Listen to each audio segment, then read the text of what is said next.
So what should be your number one career resolution for 2026? So let's just talk about it. So my name is Peggy Van de Plassche. Thank you so much for being on the podcast. So if you know me in real life, you have probably heard me say this before. Thought leadership on LinkedIn is incredibly important for a healthy career. I cannot count the numbers of career opportunities my posts and newsletter have brought me. And for me, it is also a fabulous way to crystallize my thoughts, channel my creativity, share insights, and yes, be visible and stay top of mind. So many people, when they meet me, actually talk to me about my post. Some resonate with certain topics, others with different ones, which is perfect. Technically, I should be the only one who resonates with all of them.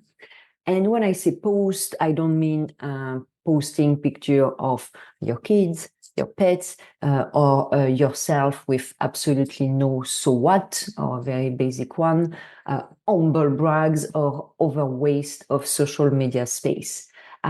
And again, once in a while, if you want to bring some levity, that is great.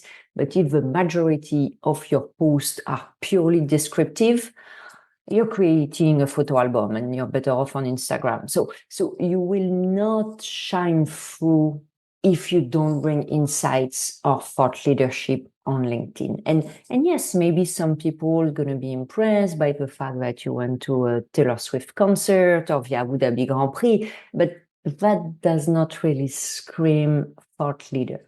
So think about your LinkedIn post as your own Harvard Business Review, a place to showcase your specific individual insights. Because let's be honest, the barrier to entry to write a purely descriptive post about an event like the ones I mentioned, Grand Prix, concert, whatever, the only barrier is money. There is no thought leadership here. So it doesn't really show who you are, what you stand for, your critical thinking, or your ability to connect the dots in a way that is specific to you. So keep that in mind when writing. Really put the emphasis on this critical thinking, that just being descriptive or picture of me, this or that, not enough. So you don't have to necessarily pose the next Nobel Prize of Economics or thesis. Almost anything can become an opportunity for thought leadership. The same events, the same pictures can be elevated with your perspective. Technically, you can use the Abu Dhabi Formula One Grand Prix to talk about what's happening in the geography, the economic of events, same thing with the Taylor Swift concert, like things that are interesting, or marketing, or things like that. But just a picture of you in front of Taylor Swift or with a car racing behind you, again, there is no point in posting that on LinkedIn, honestly, from my perspective, at least. And again, when I say posting with your perspective, I'm absolutely not referring to aggressive, divisive text or critical thinking at the level of a 10-year-old. I mean asking yourself again, what is economically, sociologically, ethnologically interesting about this experience? And just asking these questions puts you in a completely different mindset. When you go to an event and you're thinking, you know what, I'm going to post about that. Now you're going to be way more active, engaging in the experience, and actually also you're going to ask yourself more questions, and you're going to create communication that are way more thought-provoking. If you just commit to one post a week, and it doesn't have to be long, but it does have to be insightful. If you do that, you will naturally become more engaged in what you do, more alert to what is happening around you, but also more critical. And again, critical in the sense of critical thinking, not in the sense of criticizing.